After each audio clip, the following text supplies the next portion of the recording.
दोस्तों, स्वागत है आपका आज की वीडियो में। आज की वीडियो में हम बात करेंगे बिटकॉइन की और कुछ न्यूज़ के बारे में। तो अभी आपको तो पता ही है, बिटकॉइन का प्राइस एक साइडवेज मूवमेंट में चल रहा है और ये साइडवेज मूवमेंट बड़ी खतरनाक होती है, क्योंकि अगर आप देख ही रहे होंगे कि बिटकॉइन का प्राइस 1000-2000 डॉलर ऊपर जाता है, फिर 1000-1500 डॉलर नीचे आ जाता है, फिर एकदम से 1000-2000 डॉलर ऊपर जाता है, फिर 1000-2000 डॉलर का ही डंप आ जाता है। तो अभी मोमेंटम जो बना हुआ है बिटकॉइन का, वो बना हुआ है बिल्कुल साइडवेज मोमेंटम। तो इसके अंदर क्या है, इसके अंदर ना जो इंट्राडे करने वाले लोग हैं उनके लिए भी बड़ी परेशानी रहती है, क्योंकि जैसे भी वो अपना ऑर्डर लगाते हैं, उनके ऑर्डर पर होता क्या है, बार बार स्टॉप लॉस हिट होता चला जाता है। तो अभी ये जो आपने अभी टाइम देख रहे हैं, ये इंट्राडे का नहीं है, ये उनके लिए बढ़िया है जो अभी डिप में बाय करना चाहते हैं। तो ध्यान रखिएगा इस चीज़ का कि आपको क्या करना है, आपको सोच समझ के ही ट्रेड लेनी है। ऐसा नहीं है कि मार्केट अब नीचे जा रही है, कुछ ऐसा है।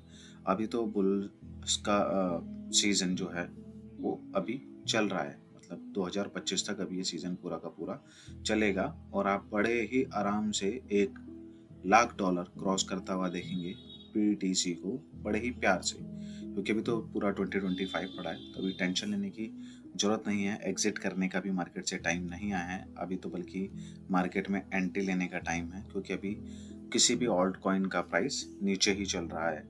बस बिटकॉइन में आप कह सकते हैं कि अगर जिनके पास इतना पैसा नहीं है कि वो बिटकॉइन में लगा सके, एटलीस्ट वो जो मेजर ऑल्ट कॉइन्स हैं जिनके बारे में हमने बताया हुआ है, और अगर आप चाहते हैं कि आप इन्वेस्ट करना चाहते हो और हम आपके लिए ऑल्ट कॉइन सजेस्ट करें, आपके लिए ढूंढ के निकालें, तो आप कमेंट बॉक्स में कमेंट कर सकते हैं। लेकिन अभी क्या है, अभी 2025 है, तो आपको क्या है, अभी प्राइस हाइक देखने को मिलेगा ही मिलेगा, क्योंकि अभी बुल मार्केट ख़त्म नहीं हुई है, जो कि 2025 तक जाएगी। तो चलिए अब चलते हैं न्यूज़ की तरफ। पहली गुड न्यूज़ और पॉजिटिव न्यूज़ क्या है, देखिए यहीं से सिलसिला चालू हो जाता है। Argentina to mine bitcoin with stranded gas. क्या है कि अर्जेंटीना बिटकॉइन माइन कर रही है। आपको पता है अर्जेंटीना में कितने सालों से इन्फ्लेशन इतना बढ़ा हुआ है, जिसकी मतलब कोई क्या ही कह सकता है। लेकिन अर्जेंटीना अब क्या कर रही है, वो क्रिप्टो को अडॉप्ट कर रही है, क्योंकि एल सल्वाडोर के बाद अब अर्जेंटीना खाली बिटकॉइन को ही लेकर नहीं, बल्कि जो ऑल्ट कॉइन्स हैं, मेजर ऑल्ट कॉइन्स है, जो ब्लॉकचेन्स हैं, L1 ब्लॉकचेन है और जो अच्छा परफॉर्म कर रही है L2, उनको लेकर भी अर्जेंटीना में बाय सेल का कॉन्सेप्ट लेकर आनी है जल्द ही, क्योंकि बड़े बड़े जो L1 कंपनी है उनके साथ बात चल रही है। और बिटकॉइन तो आपको पता ही है। तो अभी अर्जेंटीना क्या कर रही है, गैस के थ्रू बिटकॉइन को माइन कर रही है, और वो भी चाह रही है कि जो वहाँ पर मनी, उसमें इन्फ्लेशन फैला हुआ है इतना, उसको वो कम कर सके, और वो भी एक अच्छे तरीके से अपने देश को आगे ले जा सके। अच्छी बात है। देखिए, हमारी कंट्री को भी ऐसा सोचना चाहिए वैसे तो, क्योंकि देखिए जो नेचुरल गैसेस हैं, ठीक है ना, ऑयल फील्ड्स है, उसके थ्रू अगर जो भी वेस्ट हो रहा है, अगर उसको रिसाइकल करके आप माइन कर सकते हैं, तो ठीक है। उसके थ्रू अगर आपकी माइनिंग हो रही है, तो आपको सेटअप ही तो लगाना है खाली। तो अगर चाहे हमारी गवर्नमेंट तो इसको भी अपना सकती है, जैसे भूटान तो कर ही रहा है, जो हमारी वीडियो में हमने आपको बताया, भूटान भी कर रहा है नेचुरल रिसोर्सेज को यूज़ करके।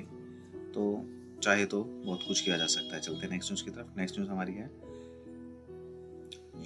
स्विस बैंक का जो सबसे बड़ा बैंक है यूबीएस, वो 3600 शेयर्स होल्ड कर रहा है black rock I share bitcoin trust के।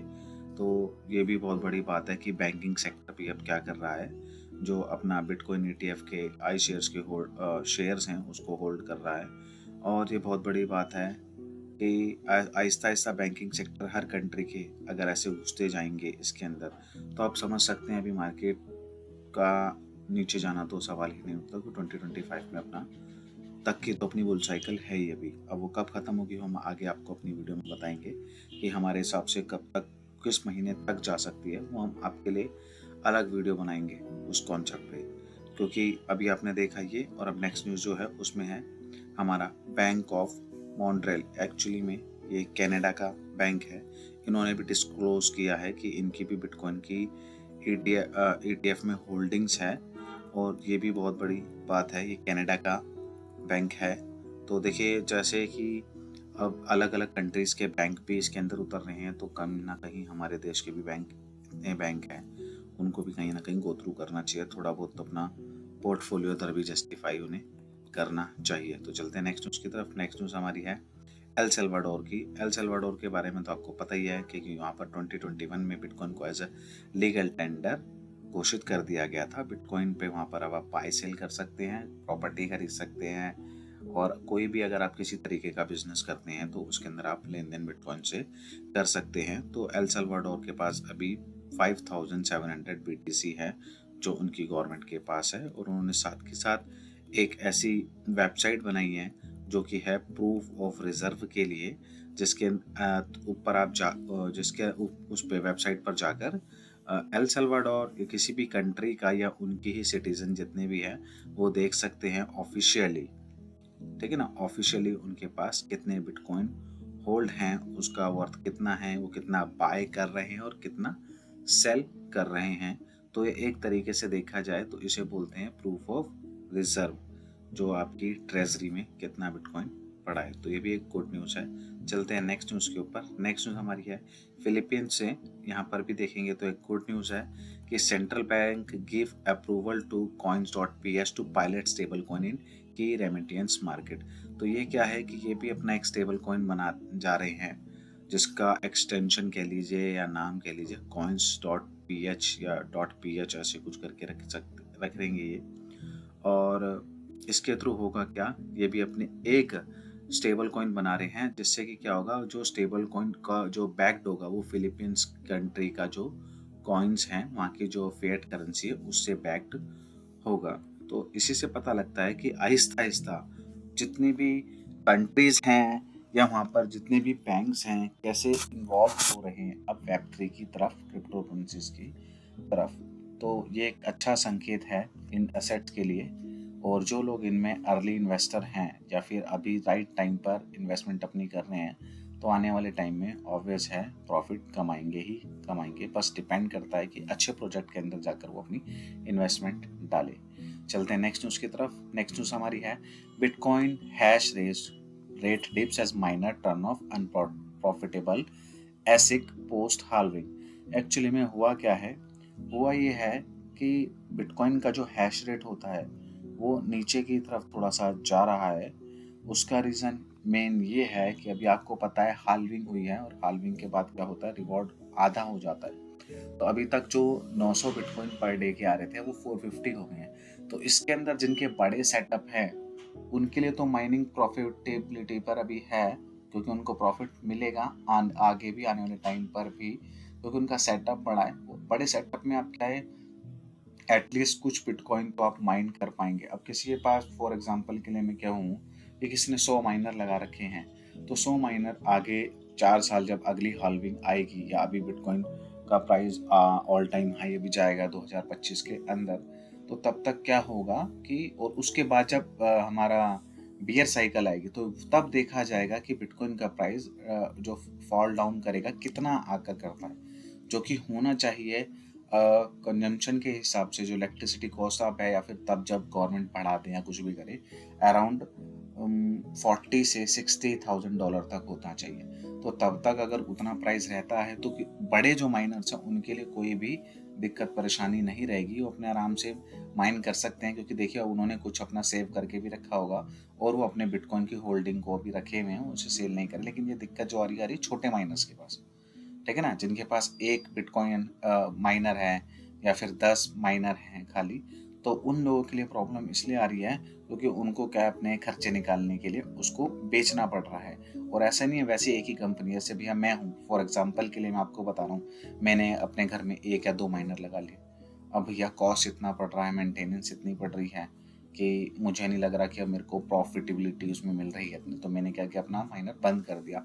और ऐसे ही मेरे जैसे बहुत लोग हैं, किसी ने 1 माइनर लगा रखा होगा, किसी ने 2 लगा रखे होंगे, है ना। कोई राम है फॉर एग्जांपल, उसने 2 लगा रखे हैं, कोई शाम है उसने 3 लगा रखे हैं। तो छोटे छोटे माइनर ऐसे हैं जो लोग क्या कर रहे हैं, अपनी माइनिंग को वो बंद कर रहे हैं, जिसकी वजह से थोड़ा सा जो बिटकॉइन का हैश रेट है उसके अंदर डिक्लाइन देखने को मिला है। और उससे कि क्या है, उससे ये है कि मार्केट में थोड़ा सा डाउनफॉल देखने को मिल रहा है, लेकिन कोई बड़ी बात नहीं है, बड़े बड़े जो भी माइनर है वो सारे इस पार्ट को कवर कर देंगे। तो चलते हैं नेक्स्ट न्यूज़ की तरफ। नेक्स्ट न्यूज़ हमारी है Vitalik bulletin propose Ethereum gas module overhaul. Actually में क्या है कि इथेरियम पे जो ट्रांजैक्शन हो रही है अभी उसके ऊपर 2 गैस फीस पे करनी पड़ रही है। एक है ट्रांजैक्शन को एग्जीक्यूट कराने के लिए, जो कि ट्रांजैक्शन के एग्जीक्यूशन पर लग रही है, और जो दूसरी है वो है डाटा को स्टोर करने के लिए। ठीक है ना। तो ये बड़ी एक दिक्कत परेशानी वाली बात है इथेरियम के लिए, क्योंकि बहुत सारी ब्लॉकचेन ऐसी है जो इथेरियम से कम मतलब गैस फीस ले रही है और अपनी सर्विसेज प्रोवाइड करवा रही है। तो इसकी वजह से क्या है कि इथेरियम को थोड़ी प्रॉब्लम्स हो सकती है, क्योंकि डेवलपर्स क्या चाहेंगे कि उन्हें अच्छा डिसेंट्रलाइज प्लेटफॉर्म मिले जिसमें उनको गैस फीस भी कम देना पड़े, और जो यूज़र हैं वो भी यही चाहते हैं कि जब भी वो बाय सेल करें या फिर अपने एक किसी भी सर्विस को यूज़ करें तो उसके अंदर उनको गैस फीस देनी पड़ेगी, तो ज़्यादा उन्हें ना पे करनी पड़े। तो ये यही सोच रहे हैं आई थिंक कि इसके अंदर कुछ सॉल्यूशन निकाला जाए ताकि इसकी गैस फीस को कम किया जा सके। तो चलते हैं नेक्स्ट न्यूज़ की तरफ। नेक्स्ट न्यूज़ हमारी है जो टोर्नाडो कैश था उनके डेवलपर जो हैं Alexey Pertsev sentence to 64 month in prison by Dutch court. Actually में इन्हें 64 मंथ की मुझे 5 ईयर से भी ज़्यादा की इनको जेल हुई है, और इनको इसलिए जेल करी गई है, इस न्यूज़ में है कि इन्होंने मनी लॉन्ड्रिंग किया है। इनके जो टोर्नाडो कैश है इसके अंदर था क्या, ये प्राइवेट था, मतलब क्या था, इसके जो ट्रांजैक्शन है उसको ट्रैक नहीं किया जा सकता था, लेकिन कहीं ना कहीं से इसका खुलासा ऐसा हुआ है कि इन्होंने मनी लॉन्ड्रिंग करी है। ये देखिए यहाँ है हैज़ एलेक्सी प्रेटजर्व, क्या प्रोनाउंस करेंगे इसको, has been found guilty of money laundering by a Dutch जज रूल्ड, है ना। तो इन्हें क्या है अभी सजा मिली है 64 मंथ की।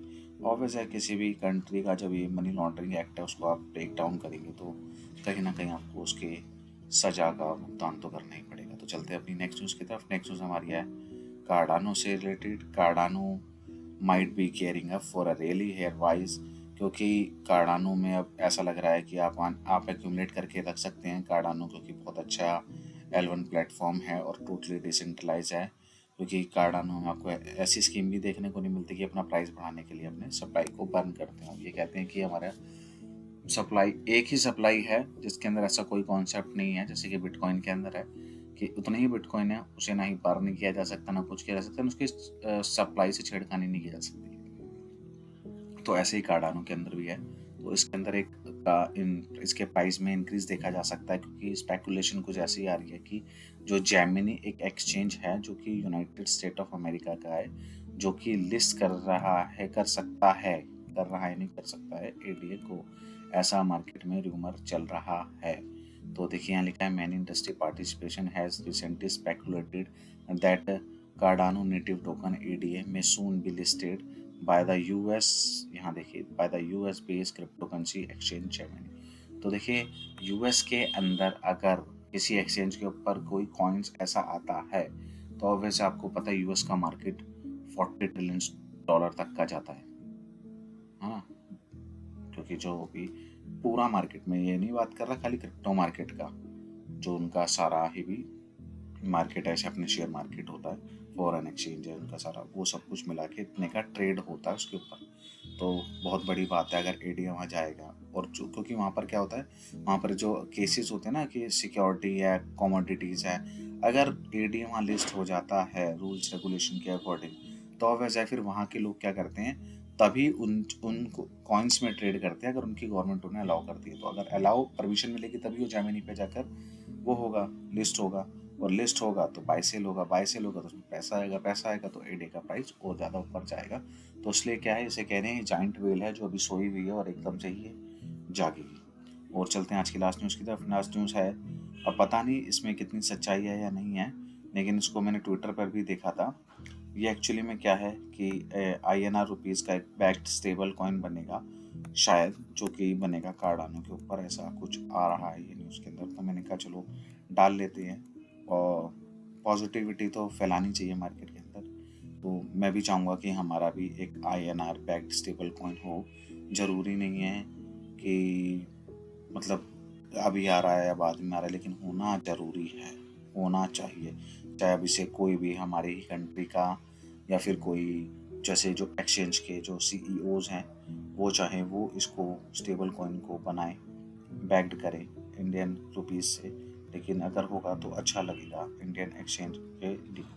तो ये थी आज की न्यूज़। आशा करता हूँ आपको हमारी न्यूज़ अच्छी लगी होगी। अगर आपको हमारी वीडियो अच्छी लगती है तो वीडियो पे ज़्यादा से ज़्यादा लाइक ठोकिए, क्योंकि दोस्तों आपके लाइक्स बहुत कम आते हैं। वीडियो जब भी आप चलाते हैं थोड़ा सा देखते हैं, अगर कंटेंट आपको स्टार्टिंग से ना देखने वाली चीज़ स्टार्टिंग से अच्छी लग जाती है, अगर आपको न्यूज़ या स्टार्टिंग अच्छी लगती है, पॉजिटिविटी फैला रही है हमारी वीडियोस, आपको संतुष्टि दे पा रही है, तो उसी टाइम पर एक लाइक ठोक दीजिए।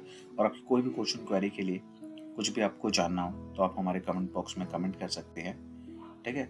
और नोटिफिकेशन बेल पे जरूर क्लिक कीजिएगा ताकि आने वाले वीडियो का नोटिफिकेशन आपको टाइम टू टाइम मिलता रहे। आपका दिन शुभ रहे। धन्यवाद।